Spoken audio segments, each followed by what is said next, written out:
with faith lived out in real life. Please give a warm welcome all the way from Japan, Reverend Toyohiko Kagawa, born in Kobe in 1888.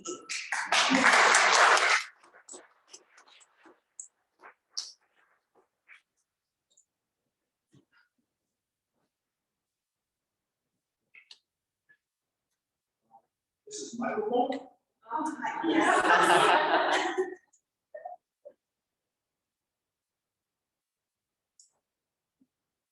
Hello, hello. Konnichiwa.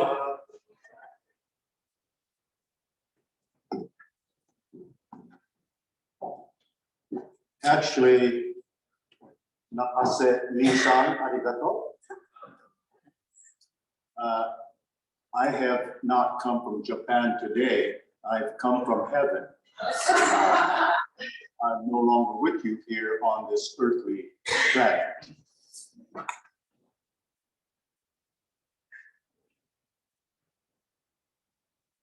Well, おはようございます。これ、サクラメントは初めてです。May I speak in English? I feel good to breathe air again. It feels so good.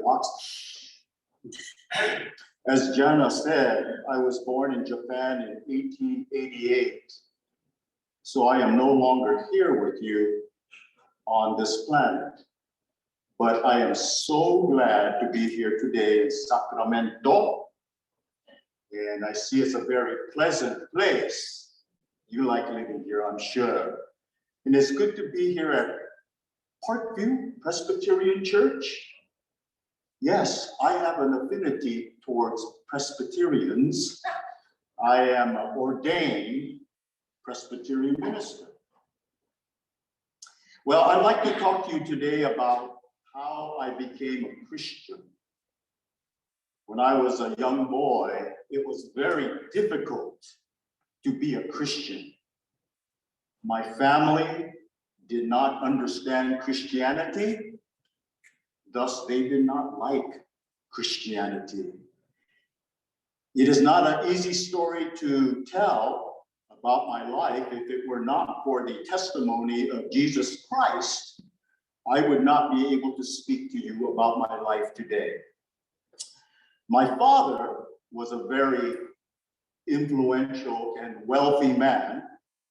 In fact, the Emperor of Japan appointed him to a council, and he was made the governor of 2 prefectures in Japan.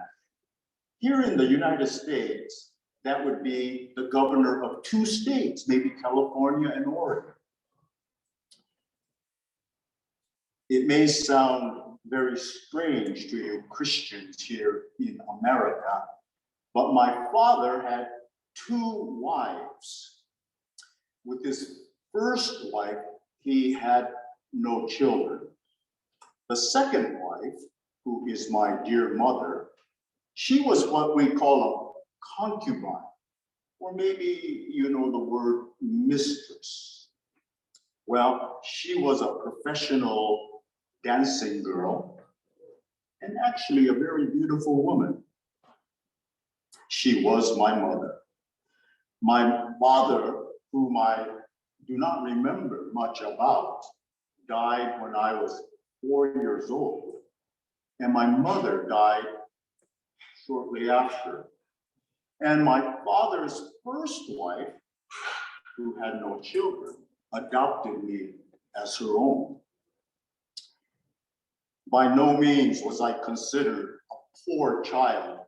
My father's family had been the governors of 19 villages in Japan since feudal times. Something like that. We lived in a big house. We had many servants, and the source of our wealth was a factory that produced indigo, which was used in the textile business in Japan. However, living with this wealthy family was anything but pleasant. I never loved living there. There was no love at all found in this big house. Actually, to be honest,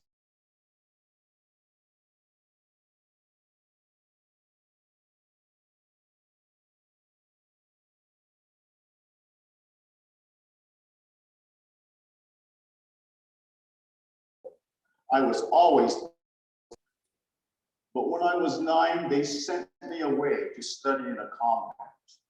When I was 11 years old, I was sent to a high school, boarding school. The students at this high school were very crude people and very rude people. These students, they visited brothels and they were always drinking, do you know sake? They were always intoxicated. Maybe you say drunk. Well, at this high school, there was an American missionary. He taught English, and to be honest, I don't recall his name anymore, but I started taking English at this high school. And that missionary shortly left, and Dr. Myers, a Presbyterian missionary who would have an impact on my life for the rest of my life, succeeded him. He told me the best way to learn English was to memorize it. He told me, go memorize the Bible. And he said, some of the verses I want you to memorize come from the Sermon on the Mount. It's in the Bible. So I memorized the 27th verse of the 3rd chapter of the Gospel of Luke, and it reads like this. Consider the lilies of the field. They toil not, neither do they spin. Yet Solomon, in all his glory, was not arrayed like one of these. When I began to memorize that verse, an inspiration hit me. This, I found, was a very mysterious power that existed that made the plant and the flowers and everything in the world so beautiful. This power, I discovered, came from a creator. So I began to pray to the Heavenly Father who could make the lilies in the field so beautiful. If I could be like one of the lilies in the field, I could become a good person. I lived with my uncle at that time. He was a president of, I think you call it the Chamber of Commerce. He was a business leader. And also he was the president of a steamboat company and a railway company. He was a very wealthy man. But he hated Christianity. Of course, he did not understand it, but he just did not like Christians. Oftentimes we dislike things we cannot understand. Isn't that true? I couldn't confess my love of God openly, so I would get into bed, putting my head cover over my head and pray, oh, Heavenly Father, make me a good person. Well, living there, I one day went to visit Dr. Myers, the Presbyterian missionary, and I asked him, can I borrow some religious books about Christianity so I could learn more about Christianity? And do you have any in Japanese? Well, at that time, he asked me, Kagawa-san, do you believe in God? And I said, Dr. Myers, I believe in God. He says, do you also believe in Jesus Christ? And I said, of course, Dr. Myers, I believe in Jesus Christ. And he said to me, do you pray? I said, yes, of course, I pray to God. And then he asked me, Kagawa-san, how do you pray? I said, I pray under the bed covers. And he laughed and he says, you know what, Kagawa, you are a coward. And I don't like to be called a coward. He said, why don't you confess your belief in God? And why don't you go to church? So shortly thereafter, I went to church and I worshiped God at church. And I was baptized shortly thereafter in 1904, and I graduated high school there. Toyohiko Kagawa was disowned by his extended family after he became openly Christian. But undaunted by this new pennilessness, he attended Meiji Gakuin, a college founded by the Presbyterians in Tokyo, and then Kobe Theological School in 1907. Yes, I did. And Nakasa-san, you mentioned that I graduated from Meiji Gakuin University. And I want to know, is Jonathan Sakakibara here today? He didn't come to church today. Well, I know that Jonathan Sakakibara, I think he lived in Japan for many years. He worked at Meiji Gakuin University. So I wanted to talk to him about that. He was there much later after I had graduated there, but we kind of have the connection of Meiji Gakuin University, which is a Presbyterian-sponsored university. Well, at that time, I was a very sick person. I had tuberculosis.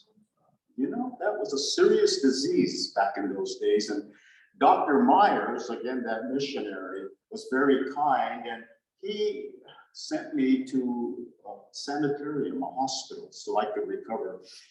I didn't want him to be overly concerned about me.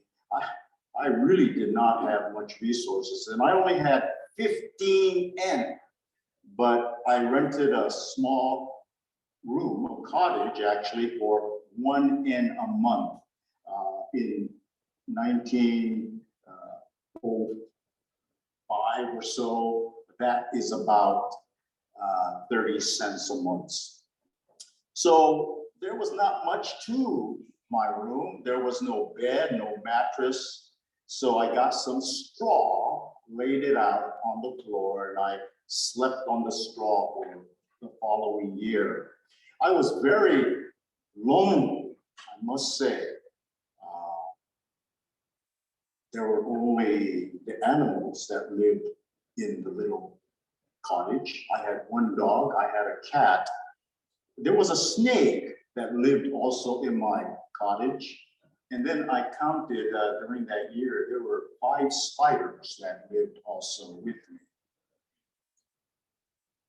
Well, Dr. Myers, he came to visit me in that terrible hut, and he stayed for 4 days. I asked him, Dr. Myers, aren't you afraid that you might contract TB from me? It's very contagious. And Dr. Myers said, I'm not afraid. Your disease is contagious, but love is more contagious. He had faith in me. Because he thought he could love me, I thought to myself, I must love the people that live in the slums in the city of Kobe. So I decided I must go to the poor people if I were to recover from my disease. Kagawa's desire to express Christ through social concern was put into action in 1909 when he moved into Kobe's Shinkawa slum to live among the 10,000 poor people there, offering food with his student stipend, establishing relief aid, and ministering. From these humble Christian servanthood beginnings, in a country where only 1%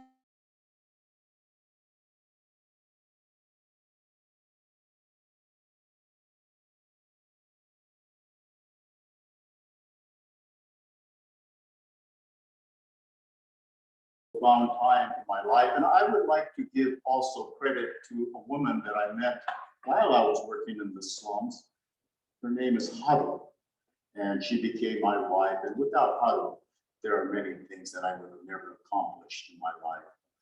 One story was the night before Christmas, I was preaching, and an ex-felon, a convict, came in, And he told me when he was a young child, his mother tried to kill him, tried to beat him up and kill him. Of course, he survived.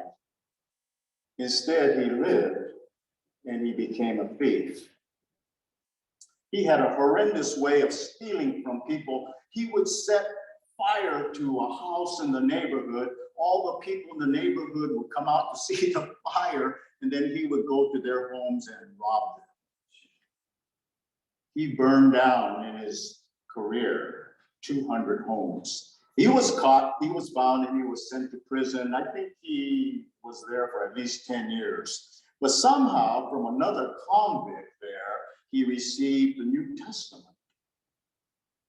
And he said to me, Mr. Kagawa, you are a Christian man.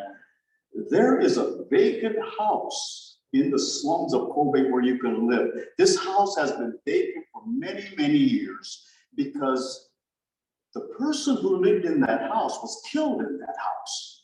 And people think that that house is haunted, that that dead man's spirit is still there. Plus, he said the rent there is very cheap. Nobody wants to live there. So I moved into that house. I made my bed in that house in the very spot where that person was killed. To my disappointment, I never did see a ghost. Ghost was not there. It was maybe just a rumor. But everybody thought that I was a very brave man to live there. They said, you're a courageous man. That house is haunted. And they thought that I had some kind of supernatural powers or something to excise the ghost of this man who died there. Also, during my time in the slums, there was another man. He was suffering from syphilis. Do you know what syphilis is? I don't think it's a modern disease anymore. When I was living, syphilis was still quite, it was evident in our society. His neck was covered with sores. Physically, he looked terrible. I only had 11 N, and it is impossible to feed multiple people on 11 N, even in Japan, where food is generally very cheap.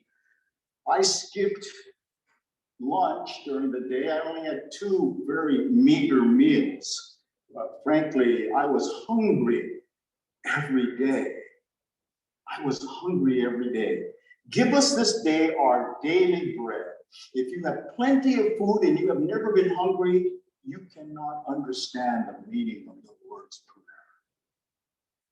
Prayer. I preached to drunks at 2 in the morning, for that was the only time they were sober. I preached to gamblers, and I was very, very sad and distressed. I thought to myself, how can I help these people? And after 4 years of preaching in the slums, I went to Paris and Berlin, and I studied and researched the slum conditions in Europe.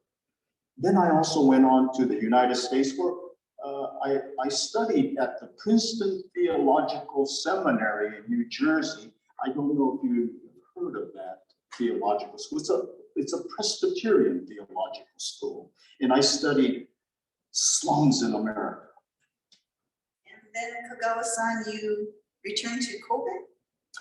I did go home to Kobe right about the time of the First World War in 1917. And this time, I changed my strategy on how to help poor people.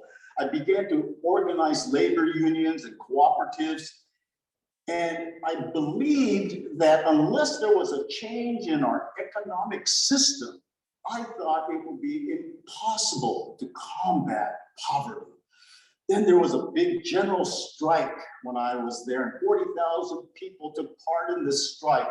I was arrested along with 154 labor leaders, but I had a good time in prison, actually, because my prison cell and the food in prison was so much better than my little hut in the slums. And the food was very good, and there was plenty of food in prison.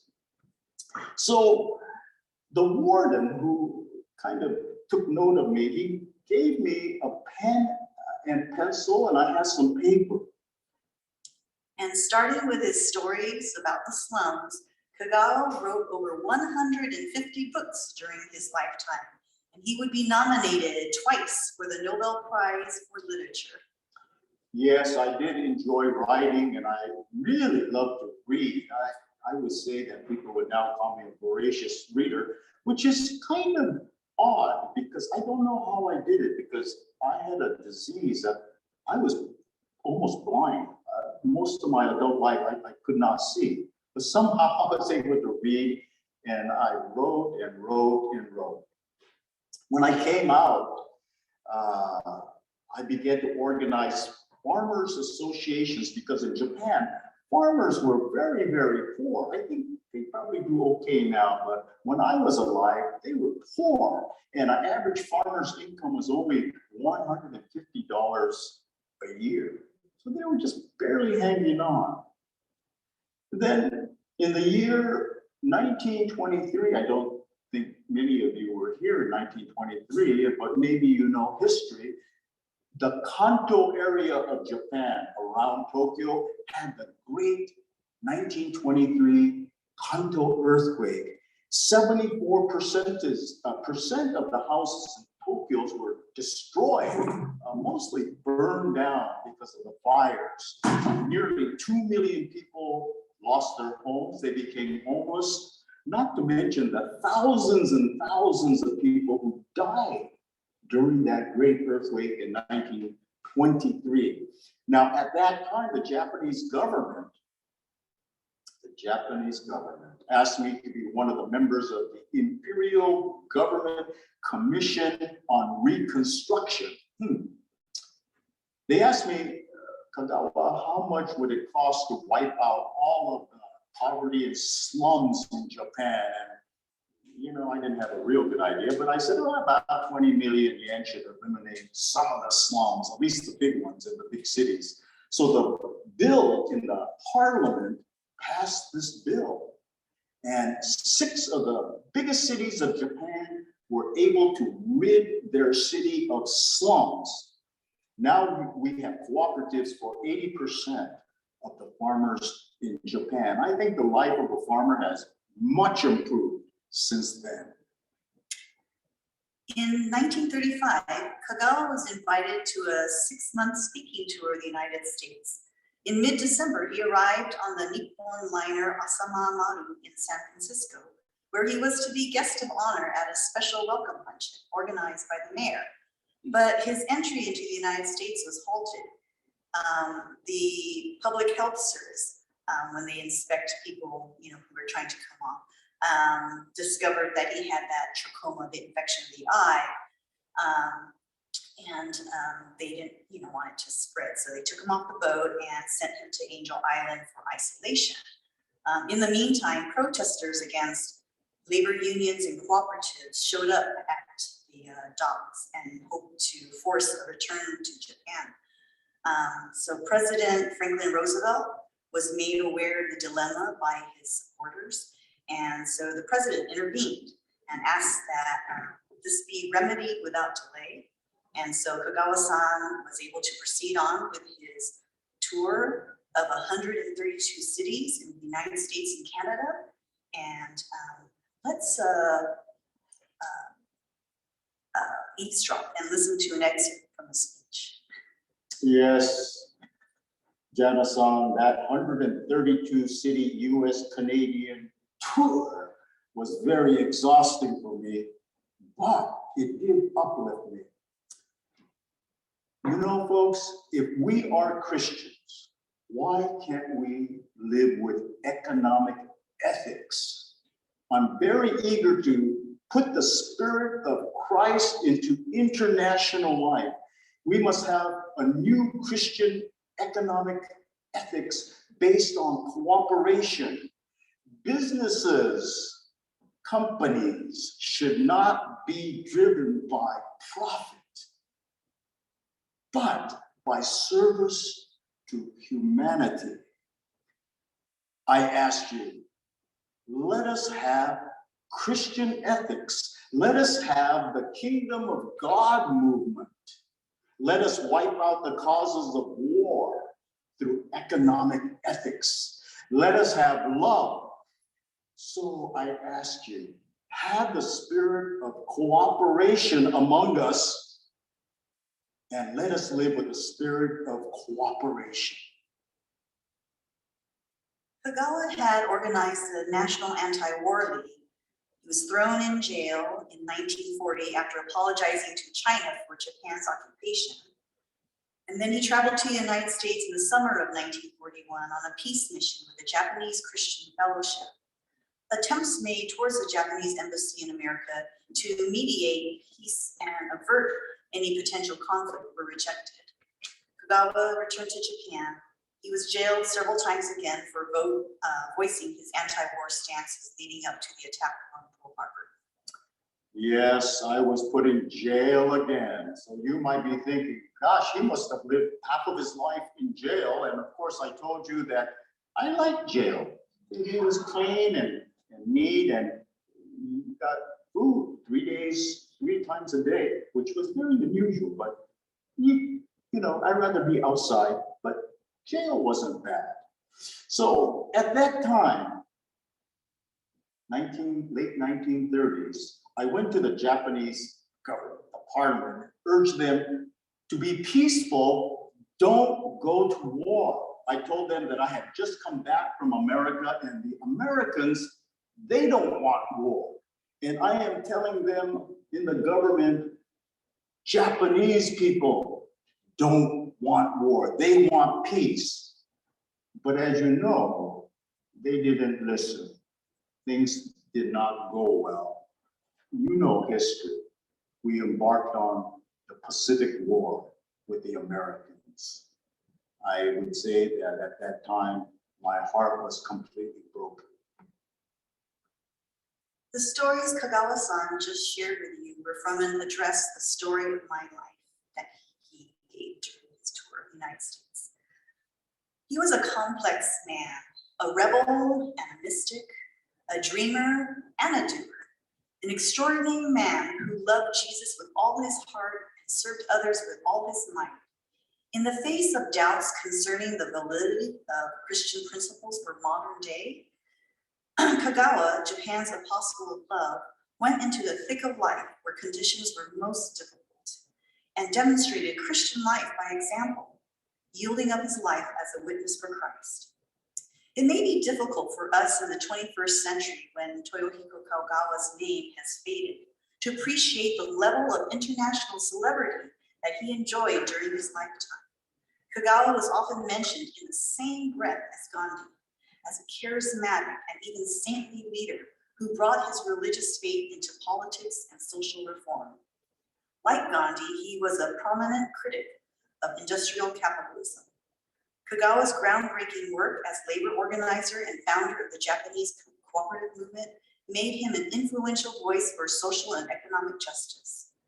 Kagawa was also an advocate of international peace, especially in a period when militarism dominated Japan. He was nominated 4 times for the Nobel Peace Prize. Long plagued by physical illness, Kagawa was mostly hospitalized or bedridden starting in 1959. At home on April 25th, 1960, he lay unconscious for 3 hours. Then he woke. He smiled to his wife and the others around him. His last words were, Well, first of all, Akase-san, I like what they call me, the apostle of love. Isn't that cool?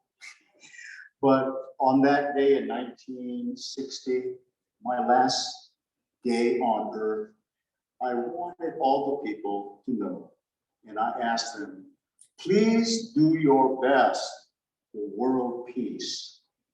And I love Japan. And be with the Church of Japan. And I leave you now. The world is still a nice place. There are still problems to solve. But I really enjoyed coming back to see you today. God bless you all.